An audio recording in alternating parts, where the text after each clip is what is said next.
and how you can also benefit from it. So I want to welcome all of you for joining. Let's start with a prayer. I'll pray briefly, and then after I finish, Dr. Mofa will take over. So Father, I want to say thank you so much for an opportunity to come together to have this brief presentation. I want to pray that help all of us to get an understanding, and please be with the speaker that she will speak to our understanding. Help us at the end will make impact in this country to improve upon the public health practice and as well as everything concerning public health in this country. Thank you so much for answering us because we've prayed in Jesus' name. Amen. So Dr. Mofa, please, you can take over.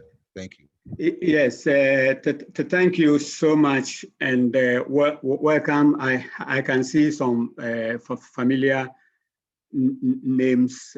We will acknowledge some of you at the end, and welcome to this scientific session. We are privileged to have our own Dr. Erasmus Agongo to chair the session. He is my the vice president of the Ghana Public Health Association. He is also the Ghana College of Physicians and Surgeons, coordinating quite a number of the activities there. He is a fellow of the Ghana College. He's been a long-standing senior colleague as regional director of health services in the northern part of Ghana. It is not in regional upper east. I tend to forget that, but you pardon me. He is now on retirement and doing quite a number of consultancies, and so we are privileged to have him chair this. Then the speaker will is so somebody inquired who the speaker was. Probably he looked at the face and he thought he was too young, and I said, hey, don't be deceived. He's one of our Baden professors, Professor Evelyn Korkor Ansah. He's currently the director of the Center for Malaria Research, Institute of Health Research, University of Health and Allied Sciences in Ho. He's a public health physician and epidemiologist, a fellow of the Ghana College of Physicians and a Rockefeller Foundation Bellagio Fellow.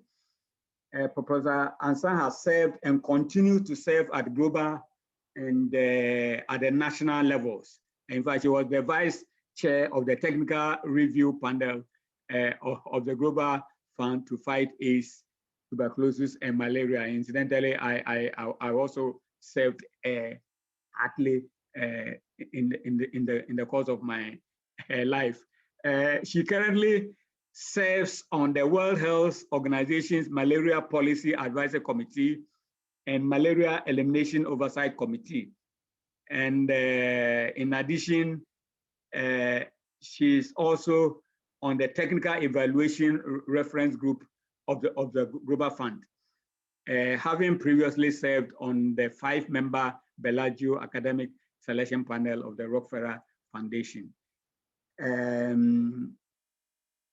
She was the deputy director responsible for research at headquarters of the Research and Development Division of the Ghana Health Service. Professor Ansah's initial professional training was in medicine at the School of Medical Sciences, Kwame Nkrumah University of Science and Technology. He followed it and pursued a Master's of Public Health at the School of Public Health, University of Ghana, and subsequently had a PhD in clinical epidemiology at the London School of Hygiene and Tropical Medicine, University of London. He has worked at all levels of Ghana's health systems in both clinical and public health roles for over 25 years.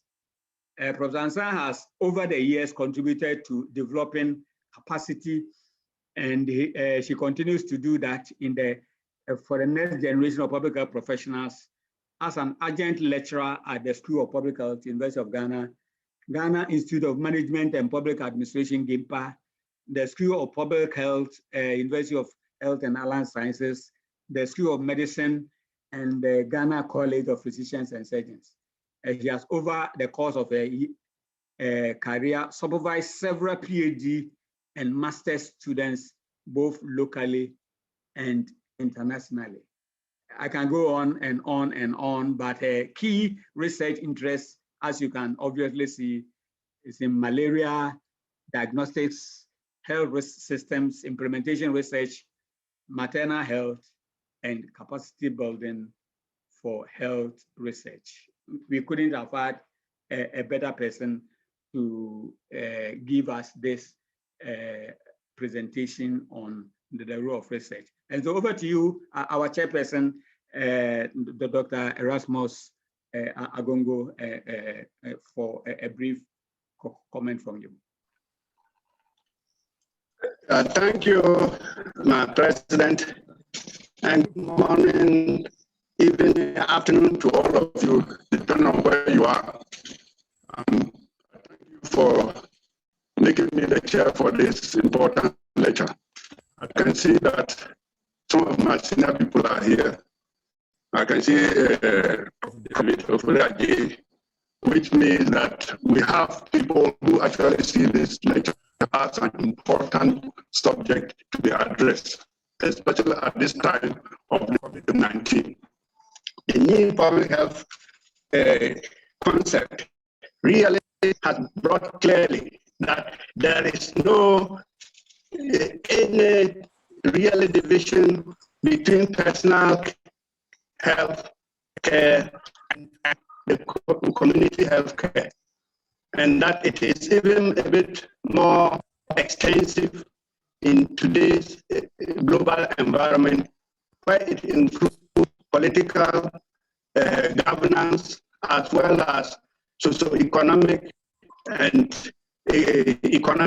social governance. I think we are very privileged to have an eminent lecturer in this area. So let's hope we will benefit from this and it will inform our public health in Ghana and globally. Thank you.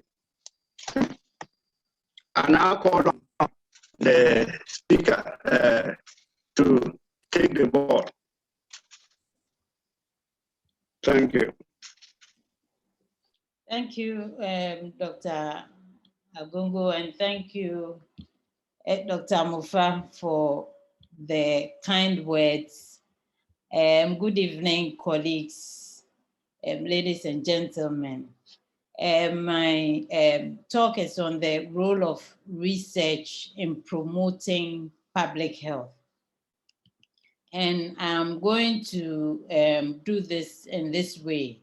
By way of presentation outline, I will take some definitions of health research, health, disease, public health.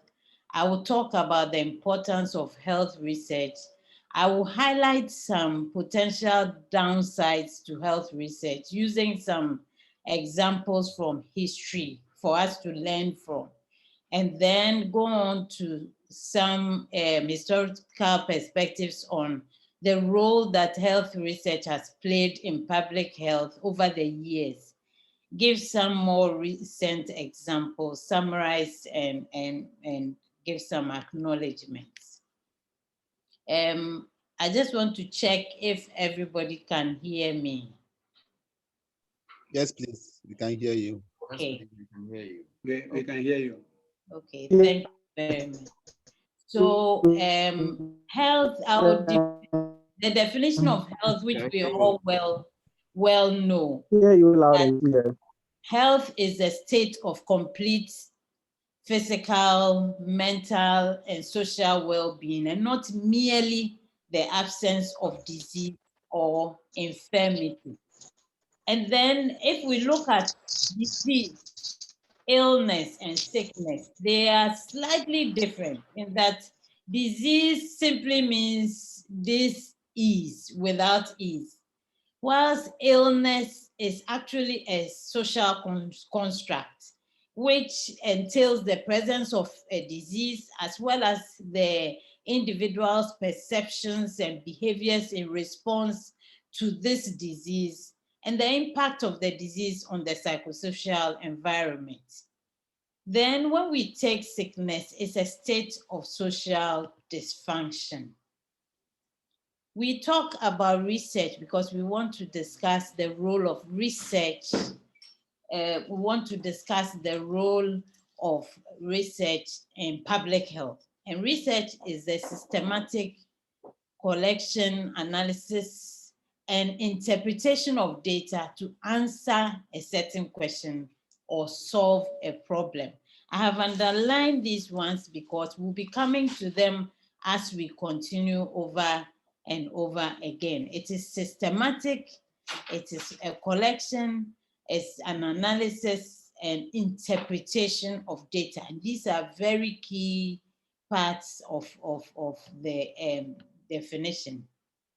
Now, if you look at this picture that I am showing you, it's something that is interesting because you see two health care workers, two providers, if you like. You can see that one is holding a stethoscope and they are having a discussion. You can see TB data up there, EPI data, HIV data, maternal data, all going up. And then the male says, it's so nice to see all of this data going up and on time. Then the other one said, yes, and it must be going really high because we never see it again. And this is the perspective of a lot of frontline health workers who actually do collect this data, put it together, and they basically send it up in a helium balloon, and it goes so high, they never see it again.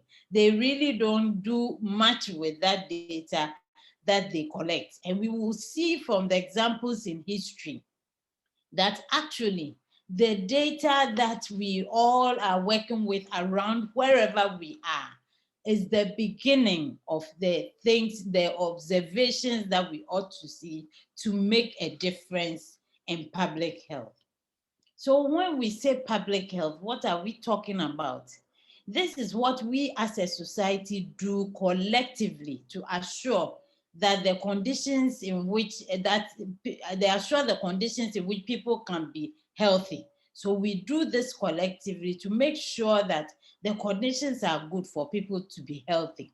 All we can say is the science and art of preventing disease, prolonging life, and promoting health through organized efforts and informed choices of societies, organizations, whether public or private, communities and individuals. So as Dr. Agongo was saying, it's not about communities alone, it's not about individuals alone. We are actually all involved in this.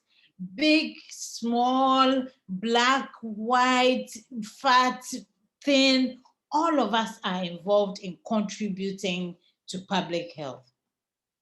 So the comments that Dr. Agongo made, you can see from what we are looking at now, that this front desk person who is at the front desk of the doctor's office does not understand what we have just been talking about, because she tells this patient the doctor specializes in preventive medicine.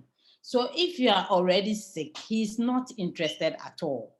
He's only interested in preventive medicine.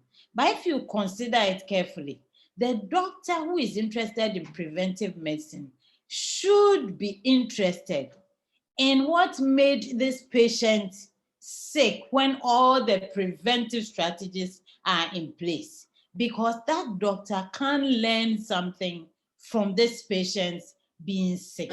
And this is a very important issue that we need to consider. So health research is important without question. It's important, there's no question about it. Its high value and contribution to public health has been proven over the years.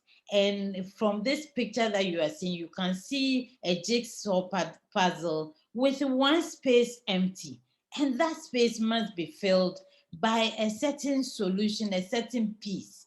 So different types of research produce the pieces of the jigsaw puzzle that provide the needed answers to the variety of health problems that the public is confronted with.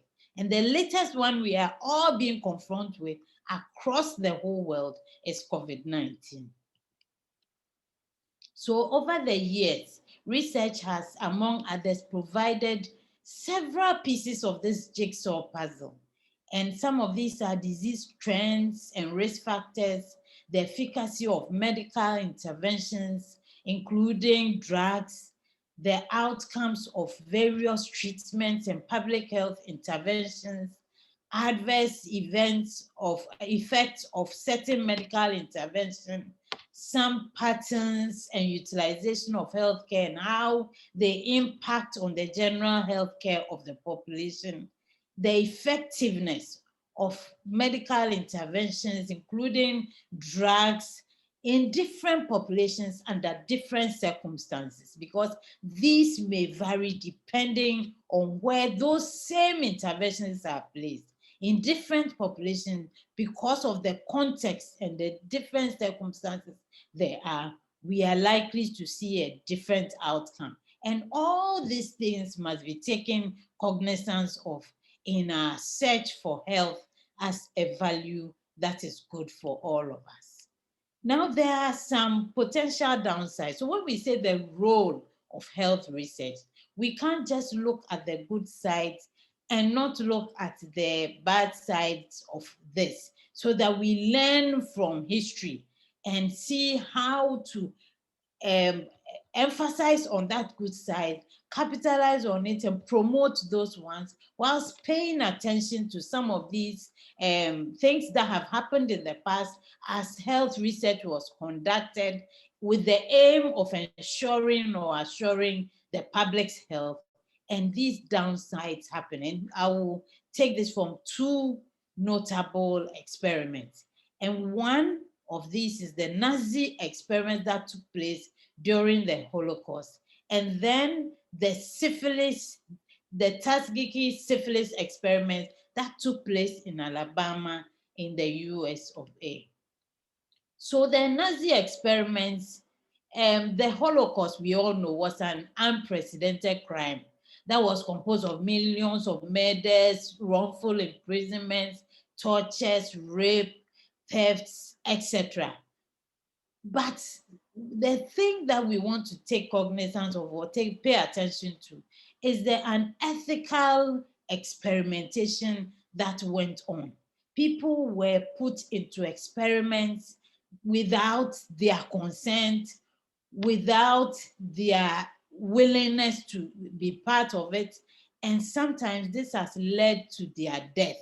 And many people died from being used as experiments in various conditions and various places.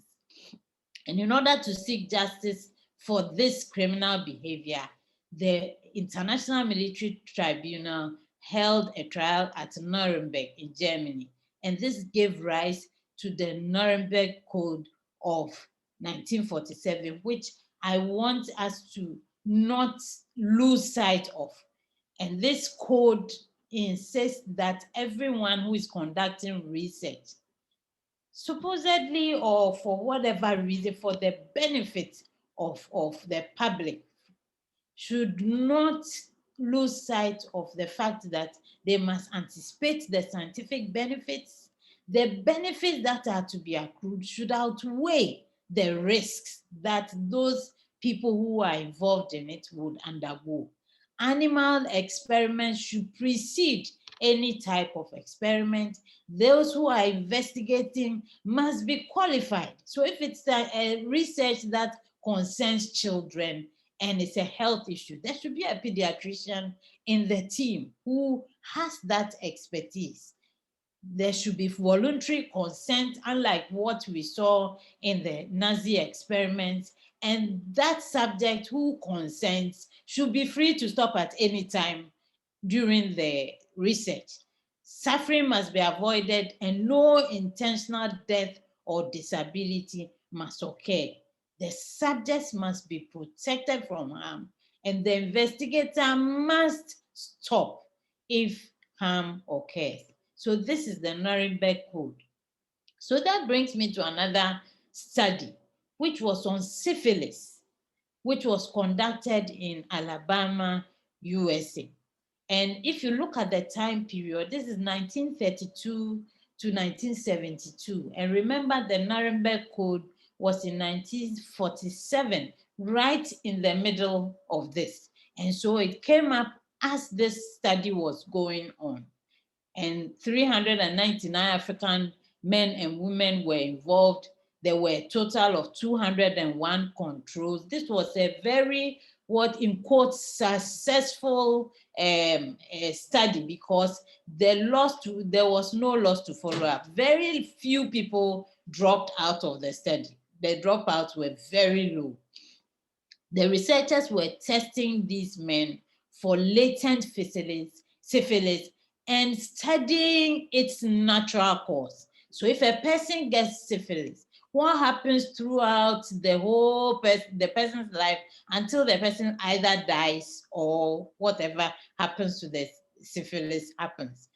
But these men were recruited with the promise of a special free treatment for bad blood.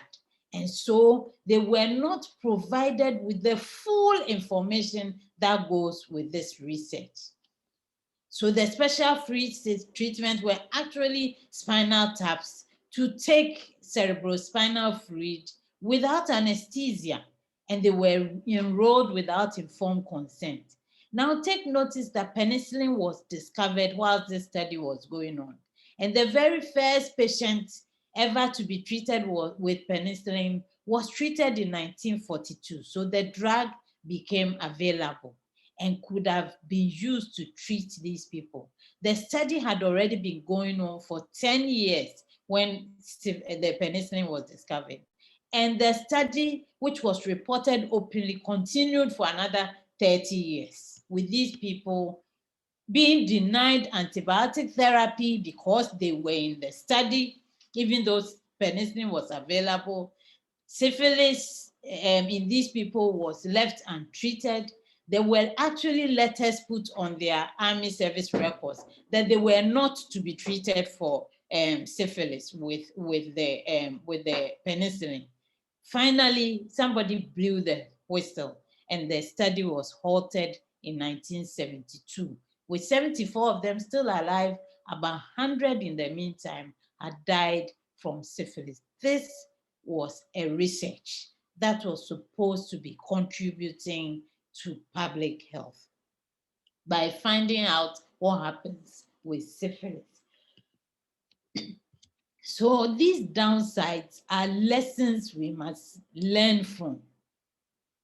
But having looked at those horrible records of what went on in research, we will look at some of the good things that have happened, some of the contributions from research to public health, which is really what we are looking at in this. And we will start from Hippocrates, who with his, in that early period, based on observation, just simple observation, and his study of the human body, he was able to bring up a paradigm shift on the cause of illness. It was very early, 460 BC. At the time, illness was supposed to be caused by superstition, by evil spirits and the disfavor of the gods. But just by observation, looking at things very keenly and being meticulous, Hippocrates decided that no, we cannot say that illness is due to evil spirits, etc. He believed that illness had a physical and a rational explanation. And in his famous essay on airs, waters, and places, he suggested that environmental and host factors might rather influence the development of disease. And he did this from observation, simple observation of what was going on around him. Then we come to John Grant, who is known as the father of demography. This is an early contributor to epidemiology. And what he did was that he was the first to quantify the patterns of birth, death, disease occurrence, noting the male-female disparities, looking at high infant mortality, urban-rural differences, and seasonal variations in the 16th century, just looking at mortality data. And this mortality data, if you ask me, is routine data that is being collected.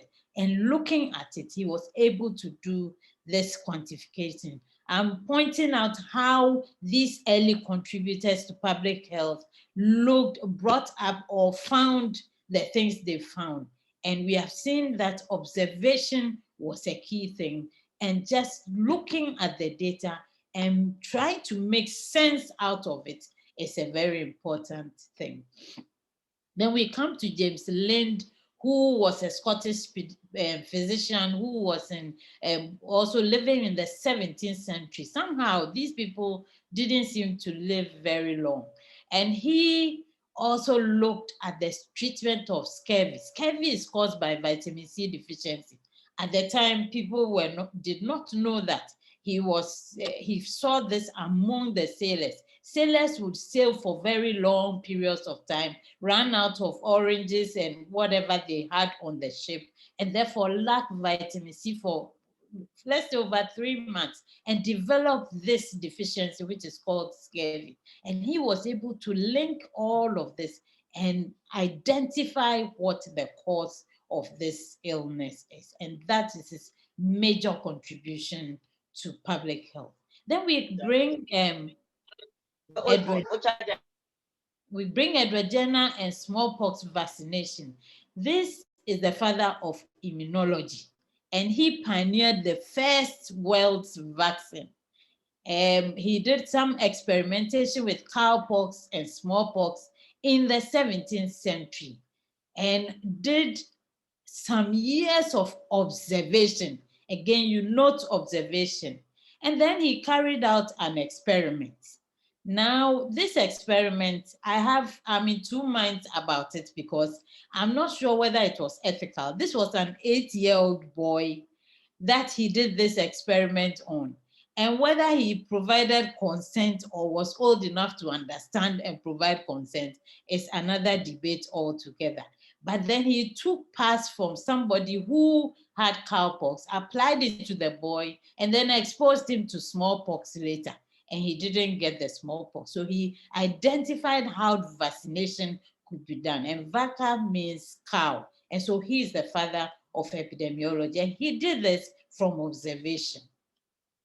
Then we come to William Farr, who is the father of modern epidemiological surveillance, also responsible for collecting medical statistics in England and Wales. So he was collecting routine data. He was working with routine data, and he set up a system to routinely record the causes of death and made it possible to compare mortality rates of different occupations for the very first time. So all of these people we are picking up, you would see that they didn't have the tools we have now. They didn't have the knowledge we have now. All they had mainly was their observation and looking at the data that was being collected. And then we come to this anesthesiologist, that is John Snow, who is the father of field epidemiology. His work was done 20 years before the microscope was developed. We have the microscope now. And this was during a cholera epidemic in 1854 in London. He looked at the data, looked at where the people lived, looked at where they worked, looked at where they took their water from, mapped this on a spot map. This is one of the early spot maps that scientists have seen.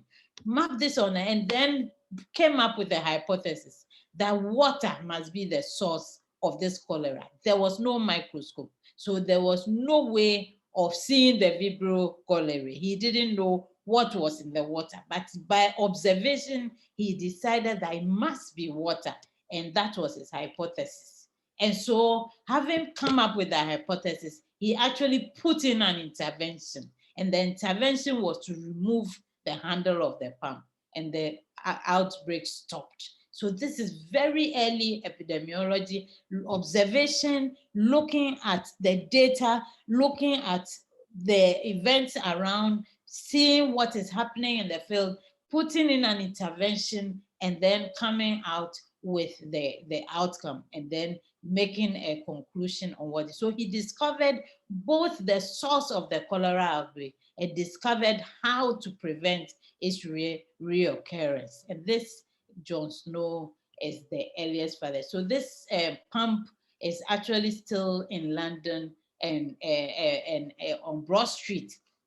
Then we come to Semmelweis, who was called the doctor who championed hand washing. So we owe these hand washing techniques that we are using in this COVID era to this particular early public health practitioner. He lived in the 18th century, didn't know why the hand washing seemed to be important, but he knew that by observation, when hands were washed, fewer women died after delivery. And that was by simple observation in the obstetric clinics. So one of our key techniques of or strategies for fighting COVID is coming from this man, Ignaz Semmelweis. And actual fact, what happened was that when he brought this up, his colleague, he couldn't give any scientific explanation at the time. And so his colleagues mocked at him, and they didn't believe what he was saying. It's only when he died, and after Louis Pasteur had confirmed the germ theory, that they realized that he had been telling them the right thing to do. And so his strategy gained acceptance long after he was gone.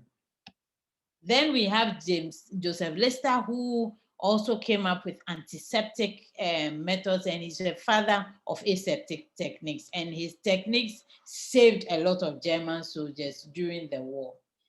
Then we come to this man that we cannot avoid, Robert Koch, and his work in tuberculosis and in anthrax. He did quite a bit of work. He developed the causative bacteria for anthrax, discovered the life cycle for the anthrax, discovered M. tuberculosis, discovered tuberculin, which was considered a cure and later became a diagnostic tool. Then went to work on bubonic plague and showed that rats were the vectors of the disease, all by observation and observation and observation. Then we cannot leave out, because of my area of interest, Ronald Ross and malaria parasite life cycle. Born in India, he discovered the presence of the malaria parasite within the species of the mosquito and ascertained the entire life cycle of the malaria parasite. So we owe that life cycle to this man. So these are the people from history who have done their part and they are gone. But there are more recent contributions of health research to public health in our time.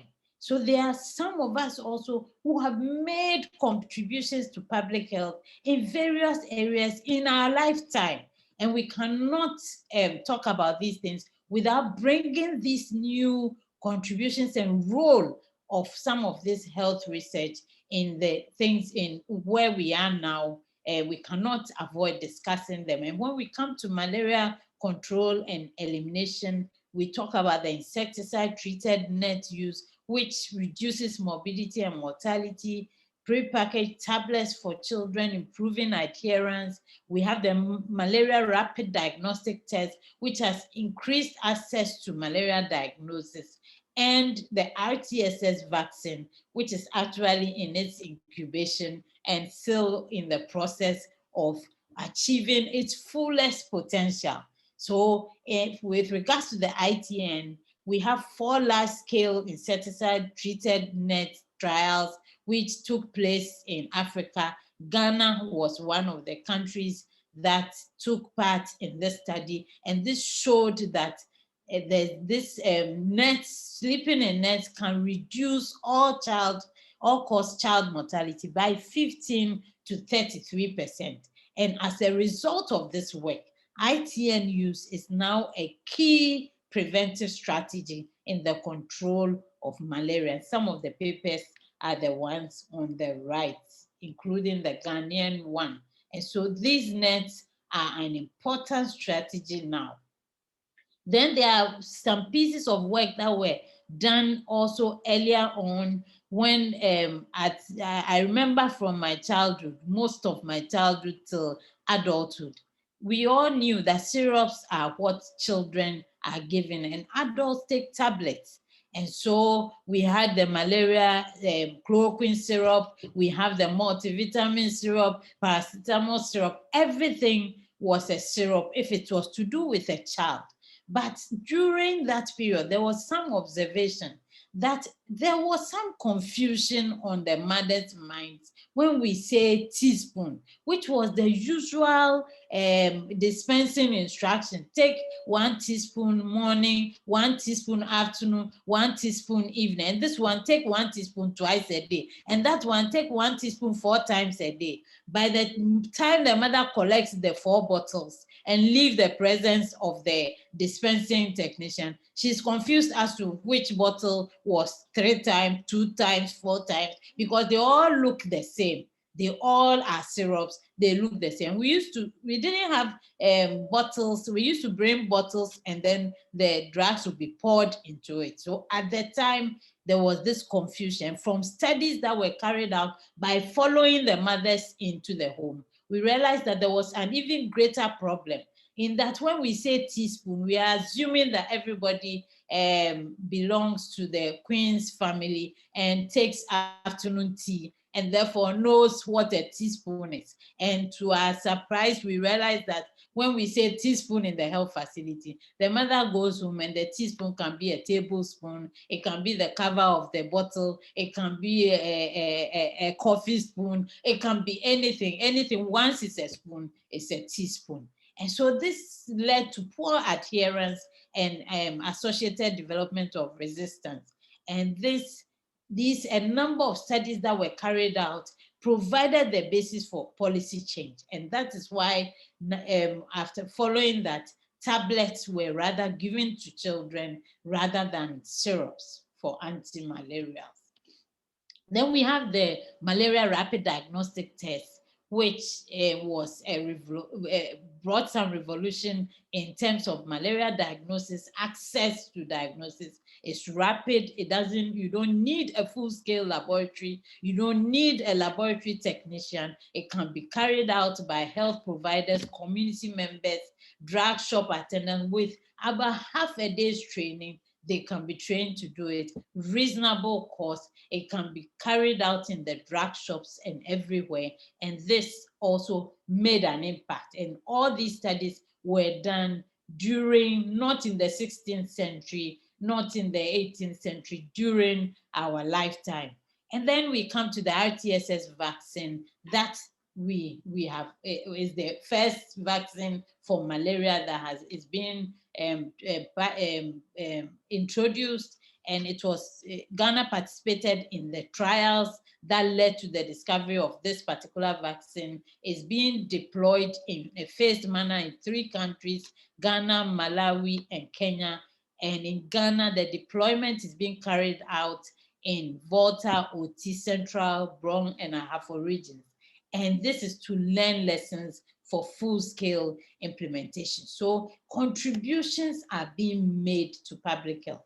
When we come to the area of TB, We have tuberculosis. We have the gene expert machine, which is one of the major breakthroughs in terms of diagnosis of TB, contributing to rapid diagnosis of TB and drug resistance concurrently.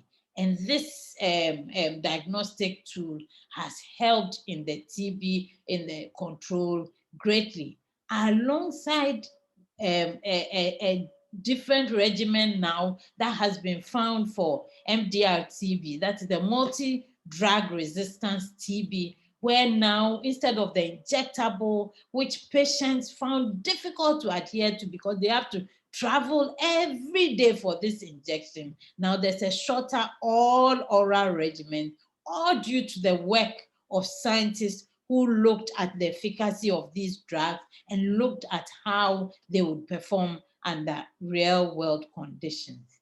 Then we come to HIV/AIDS, the area of HIV/AIDS. Initially, when I was a medical student, a diagnosis of HIV, that was when it first, the first cases came out, was a death sentence. And various local names were coined to reflect this situation. Now, following consistent drug efficacy studies, antiretroviral therapy has been found to improve the quality of life and health outcomes of people who are infected with HIV. And these suppress the virus and prevents onward transmission and progression of the disease. This has led to huge reductions in rates of death and infections with this ARV regimen. And this is a breakthrough for the HIV. Then we come to the neglected tropical disease area, where various strategies and various findings have also promoted and moved the control of these diseases forward. This is a group of diseases, so there are quite many, and I'll focus on just a few of them. So we have people finding out that the prevalence of hydrocele can be used as a diagnostic index and can tell us what is happening with regards to lymphatic filariasis in a particular community. Because getting the filaria worms, you have to wake up and be there at 2 a.m. to go and collect try to catch them at that time. And that was a nightmare. But if during the day, you can go from house to house and find out who has hydrocele and who does not, you can get a fair idea of the prevalence of lymphatic filariasis, and also a sampling methodology that could easily tell over a big area what the distribution of this disease is. And these are breakthrough studies that have contributed greatly to moving us forward in the control of these diseases. Then we have the community-directed treatment approach for mass drug administration for lymphatic filariasis, and it's being used for onco and many other diseases in that group, because it's very difficult for us to get enough health workers to go around every house and dose every person. But if the community can participate in this and can deliver the drugs themselves, be trained to take care of their own, we should be able to reach many people in a very short time. And this was a breakthrough approach for the lymphatic filariasis fight and the onco fight. And so then the community handles things themselves. And with regards to ivermectin, that was a drug that brought some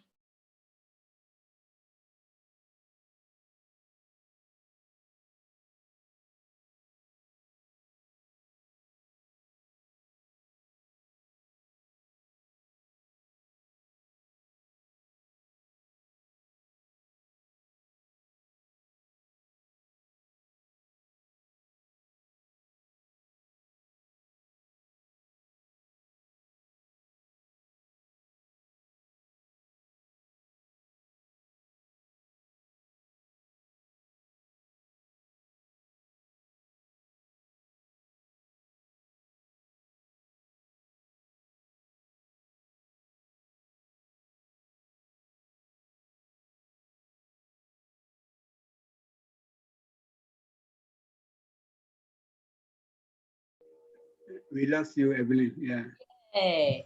I see that it went off, but I'm back. Can you see now? Yes, now we can see. Okay. So Yeah.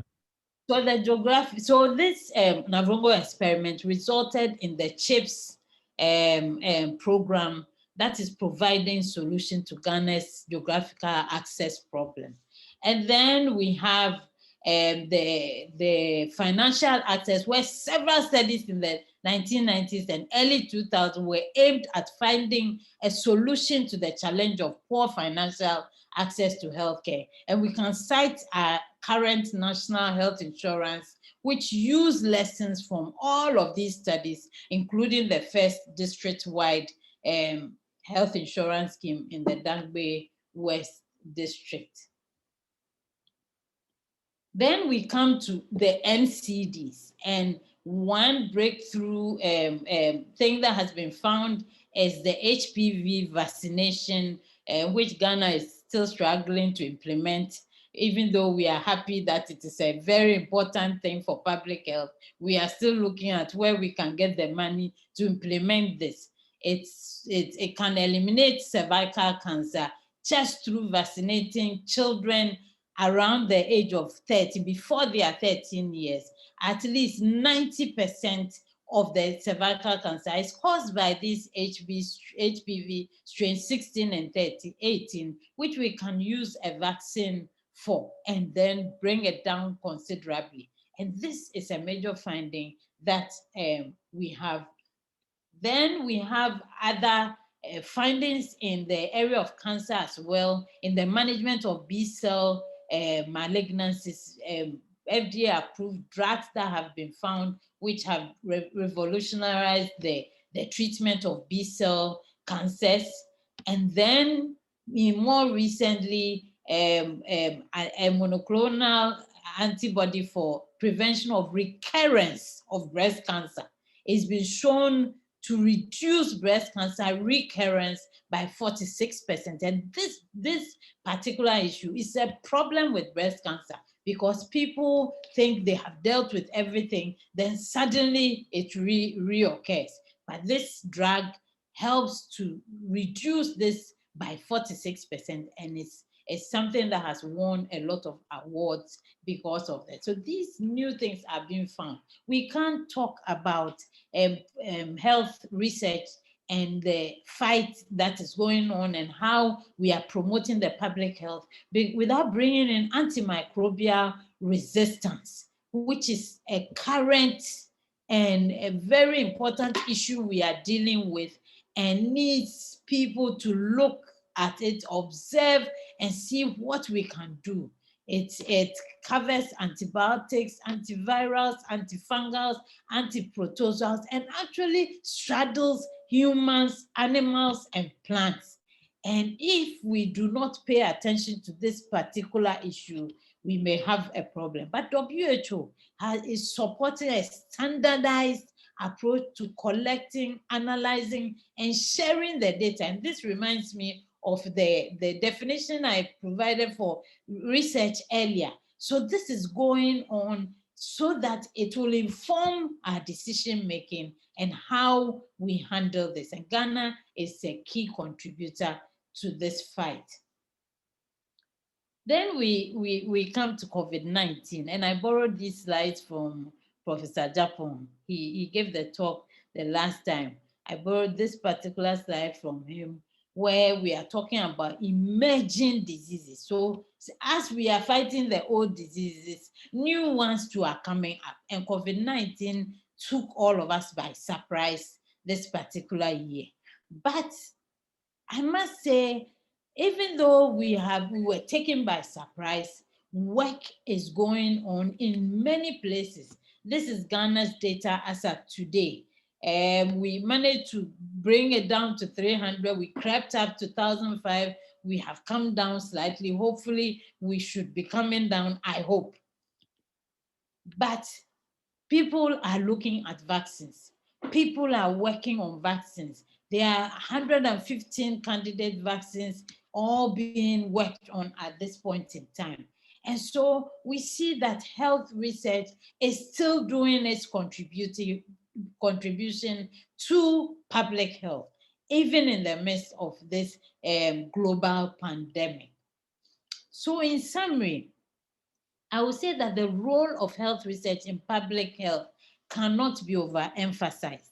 History has shown us that some of the key findings that have marked a turning point in public health were actually from careful observation and analysis of routine data. These observations and findings have not always been by researchers. Some of the people were haberdashers, some of the people were different professions, but as different people carried out their work, they carefully observed, they documented, they analyzed, and then they interpreted what they came across. Unfortunately, a lot of us as people that work with health data, who work with people that are ill, who work with diseases, are in the with observing or behaving as the picture I showed at the beginning. We just send the data up in the helium balloon and it goes up so fast and so far away, we really never see it again.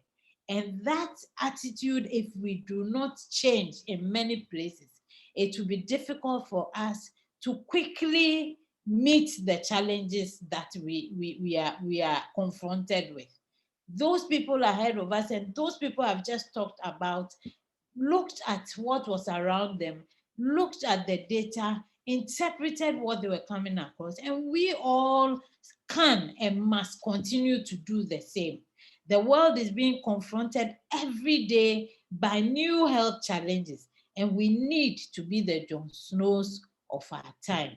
Like the picture I showed, we are all involved in this fight for health. So I want to acknowledge Professor John Japong. I mentioned that he gave me some slides. I want to acknowledge also Dr. Werner van der Poy, who gave me the slides on the cancer that I showed. I want to acknowledge Professor Margaret Japon, who gave me some information on the neglected tropical diseases, and Dr. Nicholas Mpoku of the School of Public Health of the University of Health and Allied Sciences, who also contributed to the information on the neglected tropical diseases. I want to thank you all for your attention. Thank you very much. Thank you, Prof. Thank you very much, Prof. I think we have reached a point that we look at the questions and answers. I hope we are putting the questions under the chat.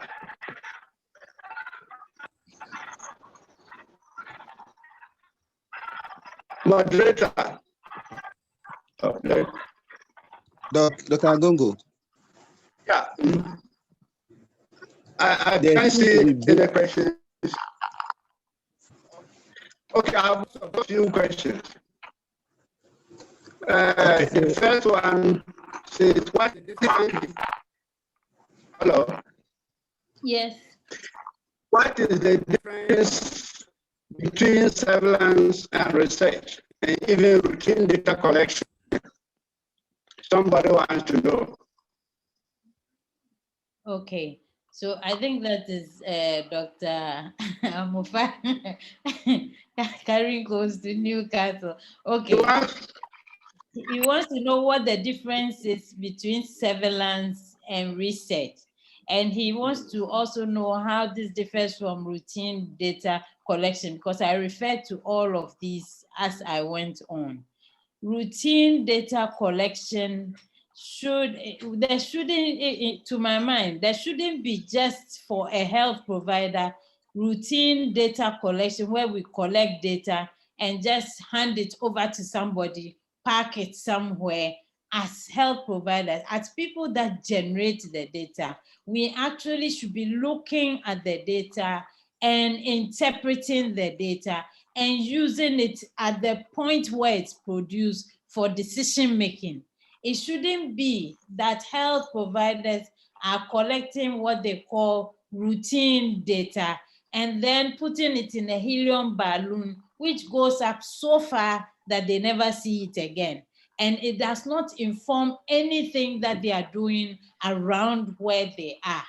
So there's a thin line between these three, where the routine data collection should not be just routine. And you will notice from the history that a lot of the routine data that was collected was what was analyzed and then led to the findings that have made such an impact in our lives today.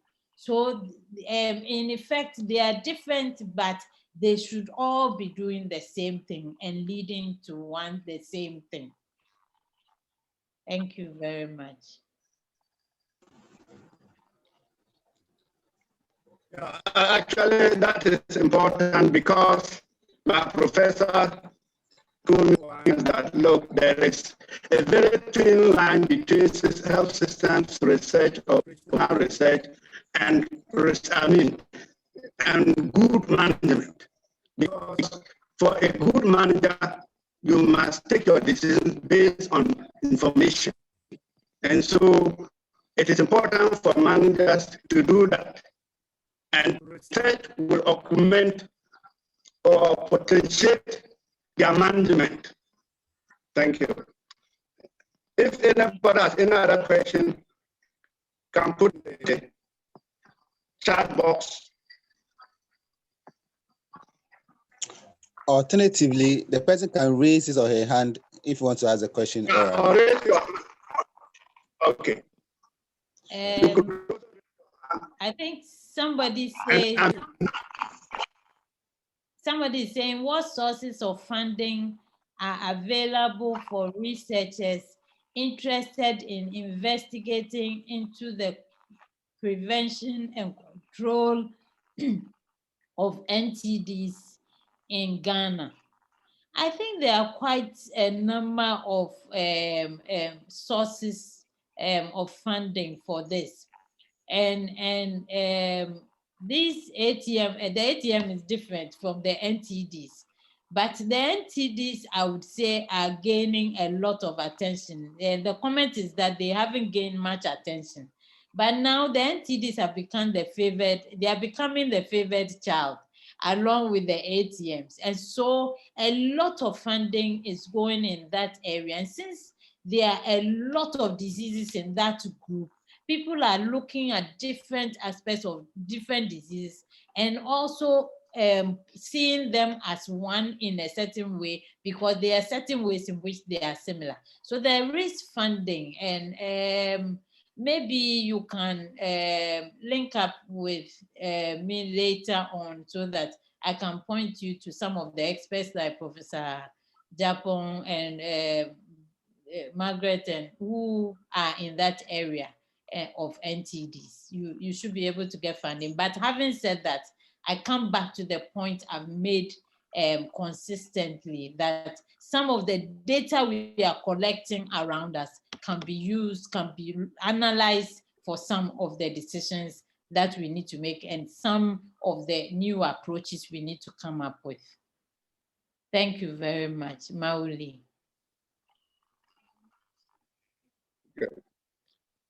Another question is, how could research conducted at the universities be useful for policy decision making, e.g. the helium balloons analogy that you presented? Okay. So, before I respond to that, Professor Margaret Japon has indicated here in the chat box that Bill and Melinda Gates funds NTDs. There's also the Task Force for Global Health, which funds NTD research. So that's for you, Mauli. How could research conducted at universities be useful for policy decision making? Okay, so Dr. Martha Jansa-Lutrot is asking this question, and it means the helium analogy is also, she's saying that it looks like it's also happening in the university where the research is going on, but it's not meeting policy. One of the key things, and which we have tried to do and we are still trying to do in the University of Health and Life Sciences in our institute, is to ensure that whatever study we are doing, we link up with the policymakers, we link up with those who are on the field, and they are embedded in the study. So we bring in the people who are linked to whatever work we are doing. And that is the key thing, to involve those people from the outset. And once they are involved from the outset, they own the process and they contribute to an outcome that will be useful. When that happens, before the results are ready, it's actually being used. And so this is how universities could actually make their work useful for policy decision making. Dr. Jansal Lutrot, I hope you have answered your question.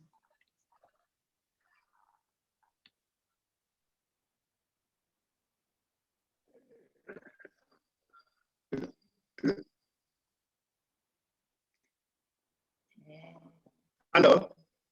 Yes. Okay, yeah.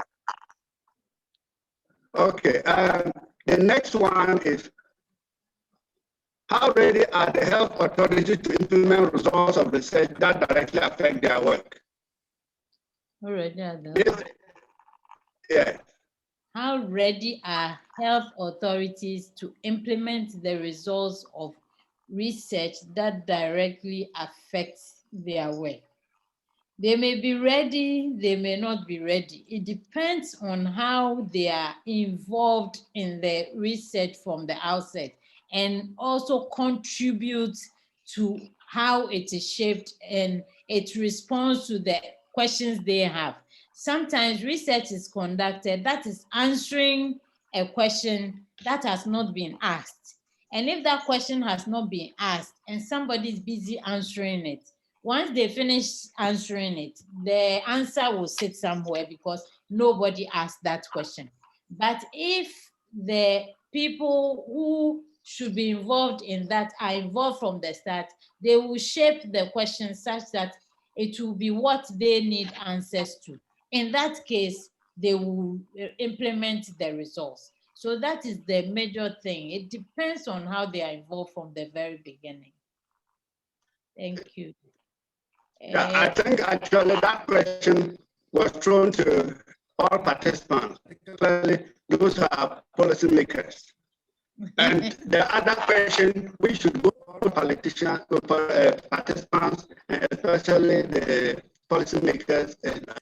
In Ghana, all the catalog researches, what is the local contribution in terms of government financing of the research work? That should be looked at as an issue that we should be discussing in this forum. Are there policymakers among us who, I know some years back, there was a policy statement of keeping 1% of the recurrent budget for research, but that never been implemented, or I don't know, I'm no more in the system, whether to what extent is that being implemented now? Dr. Abubu, I don't think it has been implemented. People have been doing advocacy, lobbying, whatever. It has not been implemented. That 1%, it hasn't been implemented to date. So that is the other thing. In other countries, people, governments put their money where their heart is. They fund research.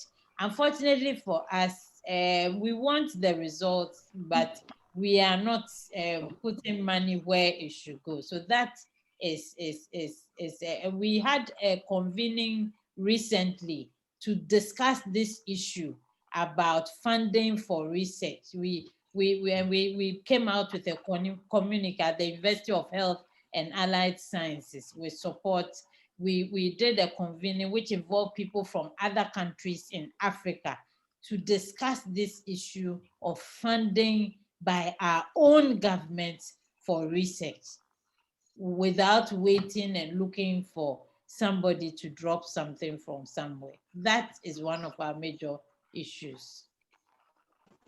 Dr. Gongo, there are two hands up, Dr. Mofa. Okay. Yeah, okay. Mofa, please. Yes, thank you very much. At this stage, I think I want to acknowledge one or two people because of time. I can't see and identify everybody because some are linked up by phone and a few others, but I can't help but acknowledge the first president of the Ghana Public Health Association, Professor David Oforiaje. I'll talk about him in a moment. I can recognize Professor Johnny Japon and Dr. Margaret Japon. I nearly said and his wife. When you say that it means that he's hiding behind him, but she's a genius in her own right, and I'm sure we shall be calling upon her next year to also support that. I can see Dr. Nkrumah Mills. I hope my own classmate James Adjugate. I hope I'm seeing correctly because he's currently in UK. Matter had been acknowledged. Professor Koram, if I saw properly, and Nana and Yumayo, as I said, there are quite a number of other sewers hiding behind the scenes, and you are all welcome. I mentioned Professor the Fred JB because he and the late the father of research, our own director, they actually took us through health systems research. And it was models that were supported by the Netherlands. Is it Vacvisa, or also of the University of the Netherlands? And it actually encouraged me to enjoy research and all things related to health systems. And I'm wondering whether there is a formal system in place for such. It wasn't at the university graduate level, but I mean, I tell you, over a 3-month period spread over almost 6 months, almost all the key public health physicians I can mention in Ghana now, I mean, and working in other places, actually pass through their hands. And I think we are extremely grateful to all of you for your contribution to research and to public health.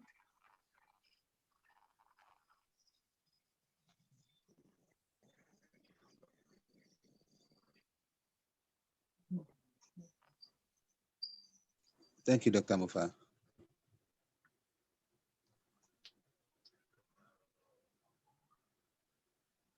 Dr. Gongo, there are some questions in the chat box, so you can have a look at it.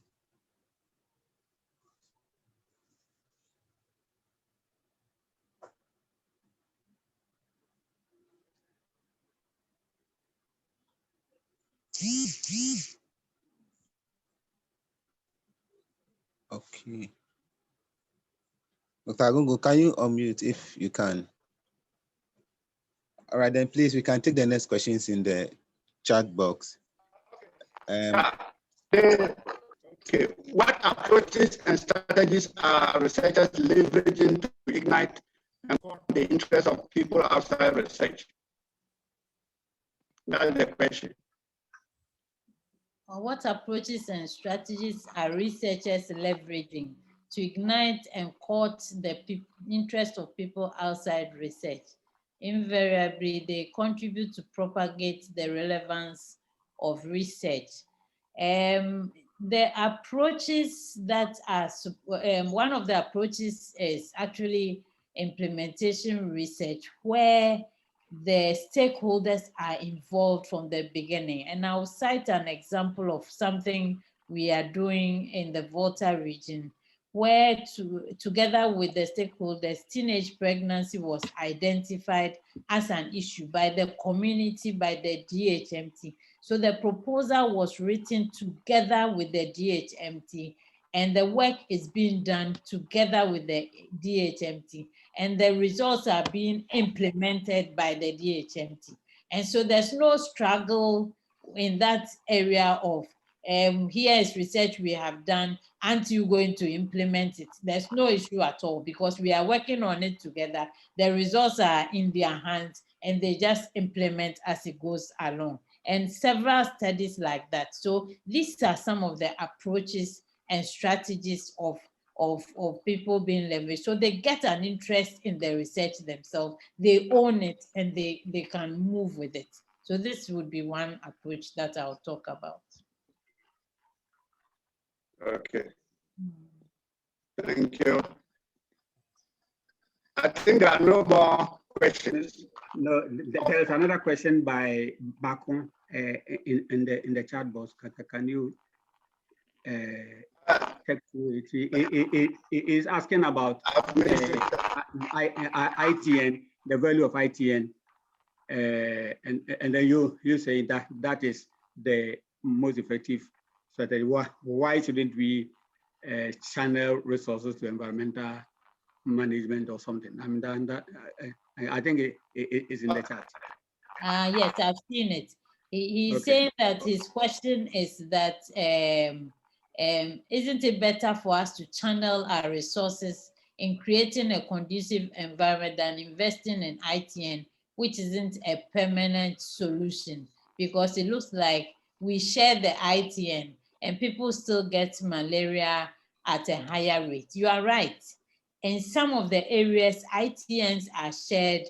People just collect 2, 3, several times, and they put it aside.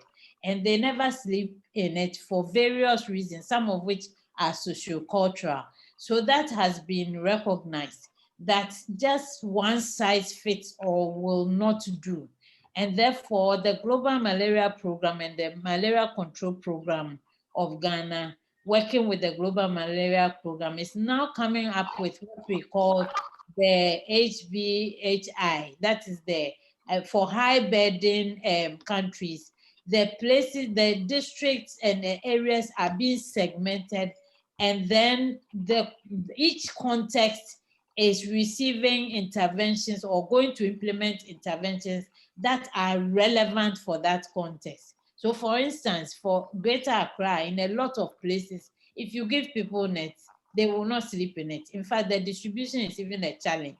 And so in those areas, some of the areas, larviciding is being done. Instead, what you are suggesting is being done, environmental management, instead of distributing the net.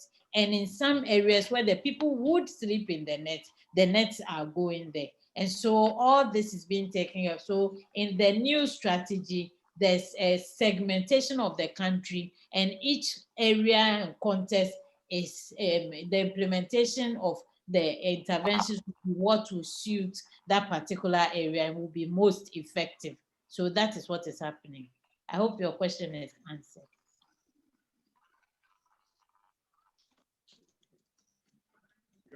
Thank you. Another question? So Alex Owusu's hand is up. Maybe you can speak. Yes. Okay, so thank you very much for the wonderful presentation, Pro. Maybe those of you that have been very experienced and been doing research for long may not have this particular problem. But for we, the the new ones coming in. I think one of the key challenges we have has to do with the ethical review committee, especially the Ghana Health Service Ethical Review Committee. You send a proposal, and it takes forever for them to get back to you. I remember we were looking at a study relating to COVID in my facility, and a proposal that was sent as early as around, was it April or so, up to now, it's still hanging in there, and it gets very frustrating and discouraging for more research to be done. So what are we doing with regards to that? And people have comments or issues with their attitude, and sometimes feel they are a bit rude, and so many issues to the ethical review committees or boards. Thank you. Thank you very much. I would say ethical review is a very important aspect of all research. I cannot really speak for the research, the Ghana Health Service Research Committee, but I do know that there's a process for the ethical review. There are timings to go with it.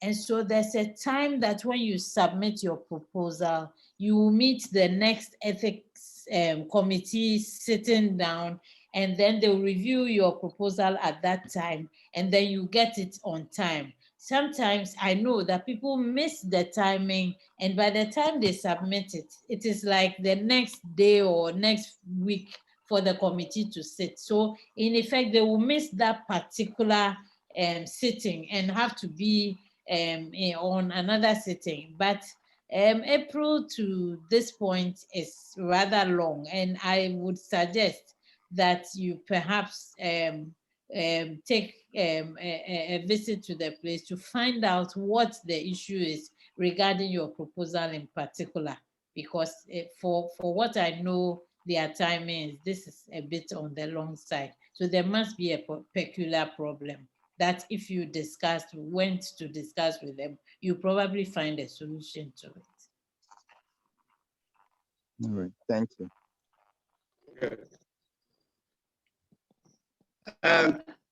Prof. Japan made some important statement which I want to take note, that there is upstream research and downstream research. They are all relevant.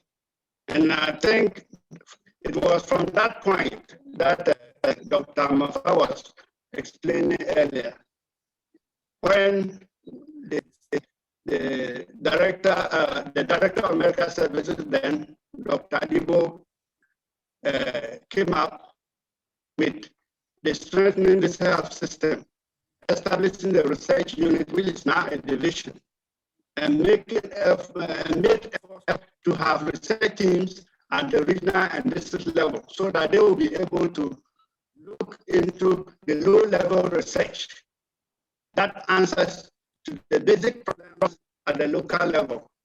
And I think that's an area we have to consider as a country. Yeah. Thank you. Thank you. Yeah, I know.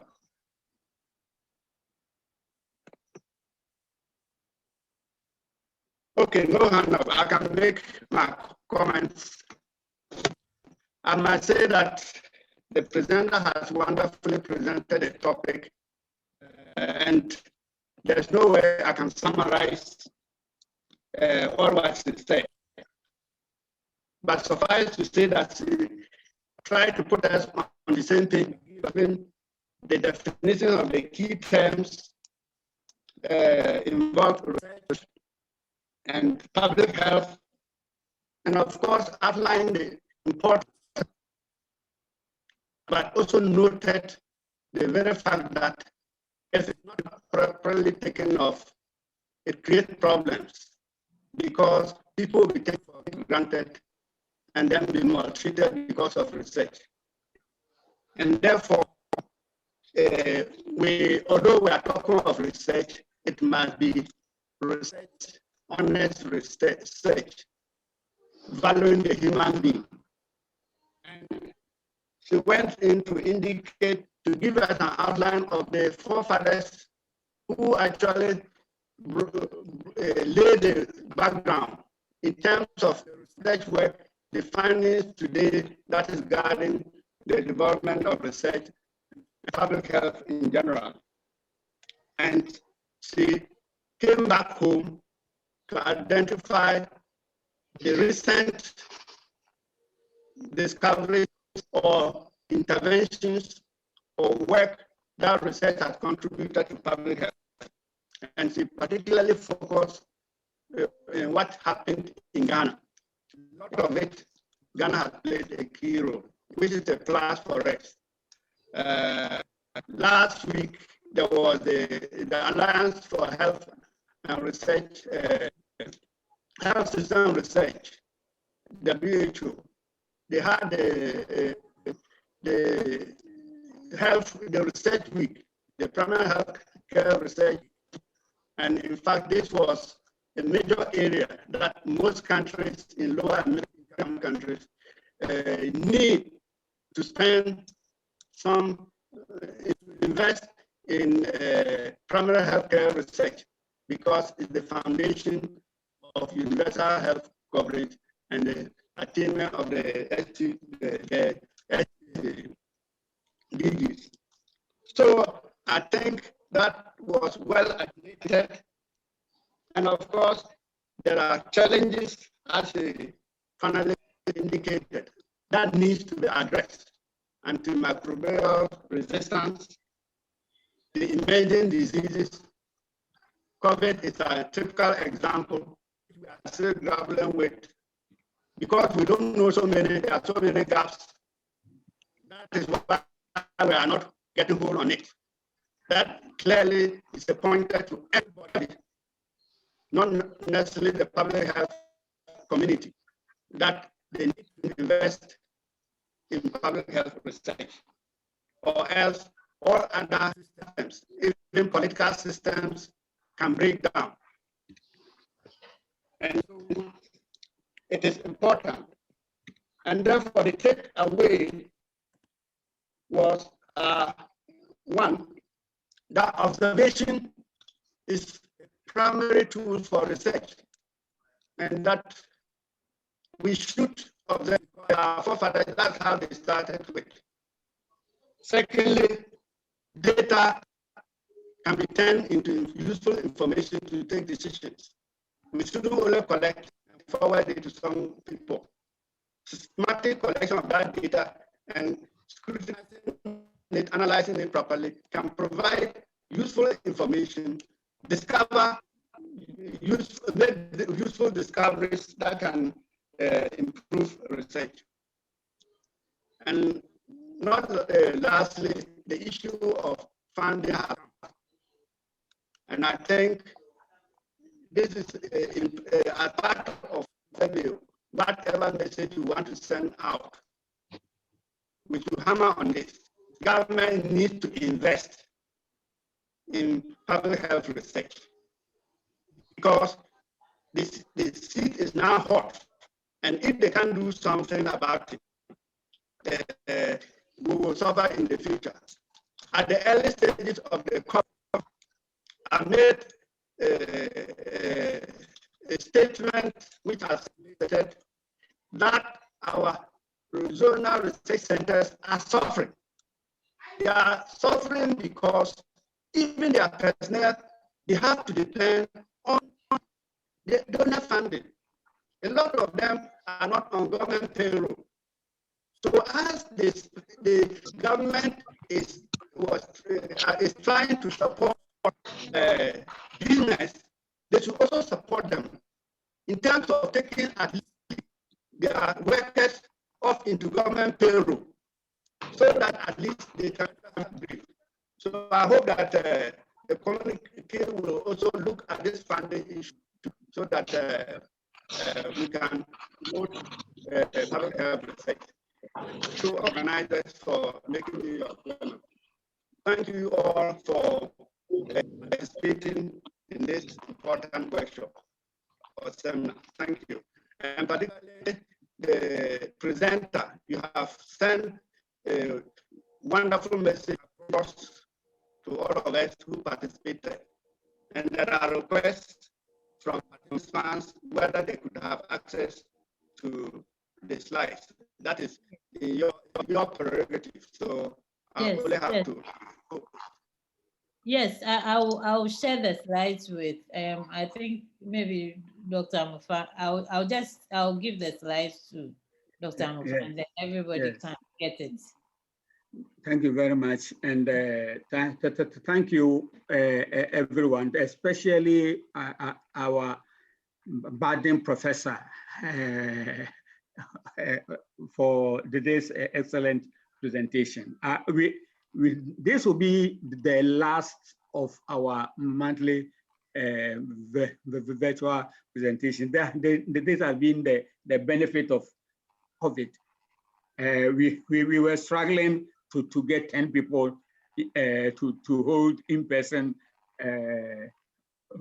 quarterly scientific presentations, and it was quite problematic. At the point we were about 96 plus.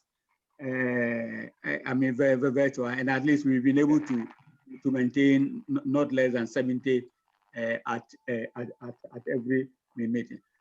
From next year, we will be calling on some of you in advance, and if there is an area you want to share with us, we can schedule you for one of such presentations. Because as far as we are concerned, everything and anything can be of benefit to public health, and so you send me the title, and one or two things about yourself, and then we can schedule you starting from the January 2021. God willing, every month we will have one of the series. But one or two of you, I will personally contact you for special dispensations, and so be prepared to another invitation. Well, you are all invited. I mean, Ghana Public Health Association is a multi-disciplinary organization, just as all research must be multidisciplinary. I mean, it's not allocated to any particular group of people. Prof was talking about even hairdressers and other people who made the observations. They were not clinicians or physicians or whatever. But collectively, I think we can make an impact. I can tell you, so some of the advocacy things we have been able to push through. I mean, this year, it will surprise you. But we use some of these as the bone for. I mean, the NTCC, the NITAC, and all those things. Now, now at least they are getting up from their slumber, and so we just want to make sure that we are able to push the public health in Ghana through the collective effort of everybody.